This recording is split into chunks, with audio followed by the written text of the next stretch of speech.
ஏன் சார் 24 தேர்தலில் யாரோட சார் இருந்தார் அவரு? என்ன சார் கேள்வி? 24 தேர்தலில் யாரோட கூட்டணியில் இருந்தார் சொல்லுங்க. பாஜகவோட இருந்தாரா?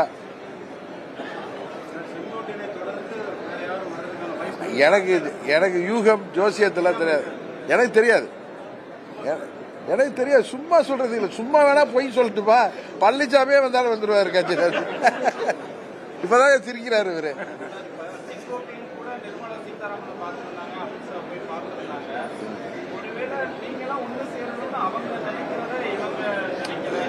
இல்ல ரூம் போட்டு யோசிப்பீங்களா இல்ல தனியாக ரூம் போட்டு யோசிப்பீங்களா? என்ன பிரதர் நீங்க யாருக்கு பின்புலத்துல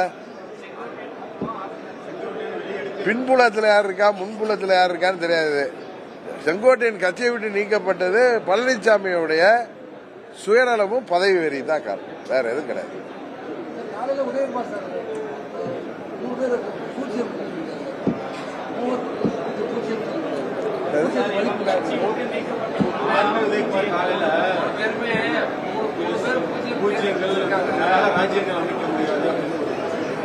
அவர் பெரிய மகான்ங்க. நீங்க அவர் பாருங்களா, அப்படியே ஒரு மகான் மாதிரியே இருக்காரு.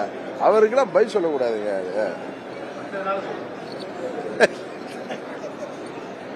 அந்த மகானுக்கெல்லாம் பதில் சொல்லாது, பாவம். அதுக்கெல்லாம் பதில் சொல்லாது. அதாவது அண்ணன் செங்கோட்டையனுடைய பத்திரிகையாளர் சந்திப்பை வரப்ப நான் பார்த்துட்டு தான் வந்தேன். அவர் 2 மாதங்களுக்கு முன்பே சொல்றார், அவர் பத்திரிகையாளர் சந்திப்புல எல்லோரும் ஒன்றிணையணும், அம்மாவின் தொண்டர்கள் எங்கிருந்தாலும் ஒரு அழைப்பு விடுத்திருந்தார். உங்க எல்லாருக்கும் தெரியும், அண்ணன் செங்கோட்டையன் அவர்கள் 72லேயே புரட்சித் தலைவர் கட்சி ஆரம்பித்த காலத்திலிருந்து அவர் ஒரு தொண்டராக, கிளை கழக செயலராக, அரசியல் 77 சட்டமன்ற உறுப்பினராக, 77 தொடர்ந்து புரட்சித் தலைவர் மறைவுக்கு வரையும், அதற்கு பிறகு 89 அம்மா அவர்கள் காலத்தில் சேவல் சின்னத்திலையும் தொடர்ந்து சட்டமன்ற உறுப்பினராக இருந்தவர். எனக்கு தெரிந்து இன்றைக்கு தலைவர்களுடைய தொண்டர்கள்ல சட்டமன்ற உறுப்பினராகவும் தொடர்ந்து இருக்கின்ற இன்றைய காலகட்டத்தில் சட்டமன்ற உறுப்பினராக இருக்கிற ஒரு மூத்த நிர்வாகி அவர்தான். அவர் நேற்றைக்கு முந்தைய தினம் பசும்பொண்ணுக்கு வந்தது ஒன்றும் அரசியல் ரீதியான ஒரு நிகழ்ச்சியே கிடையாது. ஏன்னா அவர் ஒரு 10 நாளைக்கு முன்னாடியே என்கிட்ட அண்ணன் ஓபிஎஸ் டீம் பேசி, நானும் இந்த ஆண்டு பசும்பொண்ணுக்கு வருகிறேன் என்று சொன்ன போது வாங்கன்னு சொல்லி அழைப்பு கொடுத்திருந்தோம். உங்களுக்கு தெரியும், அம்மா அவர்கள் காலத்தில் அவங்க முதலமைச்சராக இருந்த போதும் சரி, எதிர்கட்சி தலைவராக இருந்த போதும் சரி, ஆண்டுக்கு ஒரு முறை அம்மா எப்பெல்லாம் பசும்பொன் வர்றாங்களோ அப்ப அண்ணன் செங்கோட்டையன் அவர்கள் அங்கே இருக்கின்ற பாதுகாப்பை எல்லாம் பார்வையிட எஸ்எஸ்டி எல்லாம் தாண்டி கட்சி சார்பாக அவர் ஒரு சீஃபா அங்க வருவார். அதுபோல உங்களுக்கு தெரியும், அம்மாவுடைய தேர்தல் சுற்றுப்பயணமா இருக்கட்டும், எந்த மாவட்டத்தில் மீட்டிங் இருந்தாலும் அங்க பம்பரம் போல முன்னாடி போய் அந்த நிகழ்ச்சிகளை பார்வையிடுவாரு. எனக்கு தெரிந்த வரை நாங்கள் ஆண்டிப்பட்டி பை எலெக்ஷன் அப்பெல்லாம் அம்மாவுடைய டூர் ப்ரோக்ராம் எல்லாம் என்னதான் அங்க மூத்த நிர்வாகிகள் திறம்பட செய்திருந்தாலும் அவர் பார்த்துட்டு அதெல்லாம் ஓகே பண்ண பிறகுதான் அம்மா அவர்களே அந்த நிகழ்ச்சிகளுக்கு ஒப்புதல் கொடுப்பாங்க.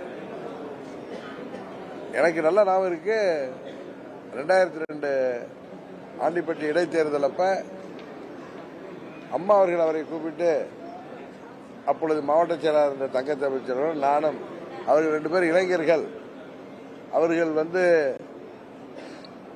ஆர்வத்தில் என்ன பல இடங்களுக்கு வரணும்லாம் அவர்கள் நிகழ்ச்சிகளை வச்சிருக்காங்க. அதனால நீங்க போய் பார்த்து எல்லா இடங்களுக்கு நான் போக முடியுமா அந்த 3 நாட்கள்ல 4 நாட்கள்னு சொல்லி அவர் பார்வையிட்ட பிறகுதான் ஓகே பண்ணாங்க. எதனால இதை சொல்றேன்னா, அந்த அளவுக்கு ஒரு முக்கியமான கழகத்தில் எல்லா நிகழ்ச்சிகளிலும் முன்னணியிலிருந்து அம்மாவுடைய பாதுகாப்பையும் அம்மா அவர்கள் நிகழ்ச்சிக்கு வரணும்னா செங்கோட்டையன் வந்து ஓகே பண்ணதுதான் நடக்குங்கிற அளவுக்கு ஒரு உயர்ந்த ஸ்தானத்தில் இருந்தவரை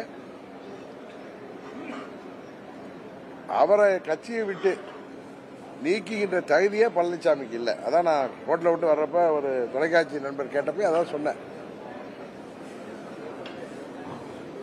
காரணம் அவர் ஒன்றும் கட்சிக்கு எதிரான எந்த நடவடிக்கைகளும் எடுக்கல. எல்லாரையும் வாங்கன்னு தான் கூப்பிடுறாரு. எங்களையும் அவர் தொலைபேசியில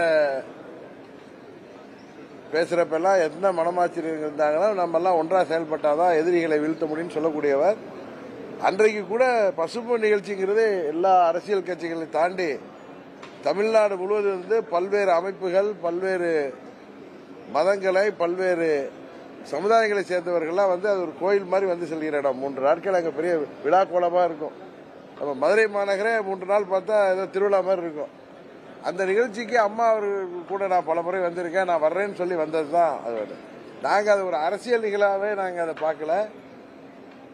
உங்களுக்கு கூட தெரியும், அண்ணன் OPS அவர் ஒன்னா வந்தாங்க. நான் அங்கே வந்து அவங்களோட சேர்ந்து அங்கே நினைவிடத்தில் அஞ்சலி செலுத்திவிட்டு சென்றோம். நீங்க கேட்டப்ப சொன்ன துரோகத்தை அவர் ஒண்ணுமே பேசல. நான் சொன்ன துரோகத்தை வீழ்த்துவதற்கு நாங்கள் எல்லாம் ஒன்றா இணைந்திருக்கோம் அப்படின்னு சொன்னேன். அவர் எதுவும் அரசியலே செய்யல. நான் கூட அரசியல் ரீதியாக உங்க கேள்விகள் பதில் சொன்னேன். பழனிசாமி சொல்லுவாங்கல்ல, கெடுவான் கேடு நினைப்பான்ங்கிற மாதிரி, விநாச கால விபரீத புத்தி மாதிரி, ஏற்கனவே புரட்சி தலைவர் கண்ட இயக்கத்தை அவர் தலைமையில் ஆட்சியில் இருந்த போது எந்த தேர்தலையும் அவர்களால் சோபிக்க முடியாமல் இரட்டை இலை இன்றைக்கு மிகவும் பலவீனப்படுகின்ற அளவிற்கு தான் பதவியில் இருந்தால் போதுன்னு கங்கார் இந்த குட்டியை கட்டி பிடிச்சிட்டு இருக்குமே, மடியில் உட்காந்து குட்டியை கட்டி பிடிச்சிட்டு இருக்குமே, அதே மாதிரி பதவியை கட்டி பிடிச்சிட்டு உட்கார்ந்துருக்காரு. அவருக்கு சுயநலத்தை தாண்டி எதுவும் இல்லை. செங்கோட்டையன் போன்ற மூத்த நிர்வாகி நீக்கியது தன் தலையை, நம்ம ஊர்ல சொல்லுவாங்கல்ல, தலையை கொல்லிக்கட்டை எடுத்து தலையை சொரிந்து கொண்ட மாதிரி தான் அவருடைய செயல்பாடு. குரங்கு கையில சிக்கிய பூமாலையா இன்றைக்கு அந்த இயக்கம் காலம் செய்த சதி போல பழனிசாமி கையில இருந்துட்டு 21 தேர்தலில் திமுக ஆட்சிக்கு வர காரணமாக இருந்த பழனிசாமி சுயநலத்தால, பதவி வெறியால, யாரையும் கட்சியை அவர் கபலீகரம் செய்து வைத்திருக்கின்ற பதவியை யாராவது தட்டி பறித்து விடுகிறார்கள் பயத்தில் 21 எப்படி செயல்பட்டார்னு உங்களுக்கு தெரியும். எனக்கு ஒரே சிரிப்பு என்னன்னா, அவர் செங்கோட்டையன் அண்ணனையும் அண்ணன் OPS அவர்களை என்னையும் பார்த்து அவர் துரோகிகள்னு சொல்றாங்க. ஈவன் எங்க சித்தியும் பார்த்து சொல்றாரு, அவருக்கு பதவியை உட்கார வச்சுட்டு சிறைக்கு சென்றவர்கள் இன்று வரை கூட அவங்க ஒரு வார்த்தையை யாரையும் எதிர்த்து பேசினதா எனக்கு தெரியல. எல்லாம் ஒன்னா இருக்கணும் தான் அவங்களும் பேசிட்டு இருக்காங்க, சித்தியும். ஆனா எப்படி அவர் அடுத்தவர்களை பார்த்து துரோகின்னு சொல்றதுக்கு கூட அவருக்கு தகுதி இல்லை என்பதுதான் உண்மை. ஏன்னா 21 தேர்தலாக இருக்கட்டும், அப்பொழுது மத்திய உள்துறை அமைச்சர் மாண்புமிகு அமித்ஷா அவர்கள் என்னெல்லாம் முயற்சி செய்தார்னு தெரியும். என்னால் பழனிசாமியை ஏற்றுக்கொள்ள முடியாத காரணத்தினால், அதே நேரத்தில் திமுகவை வீழ்த்த வேண்டும் என்கிற காரணத்தினால் நான் தேர்தலில் கூட போட்டி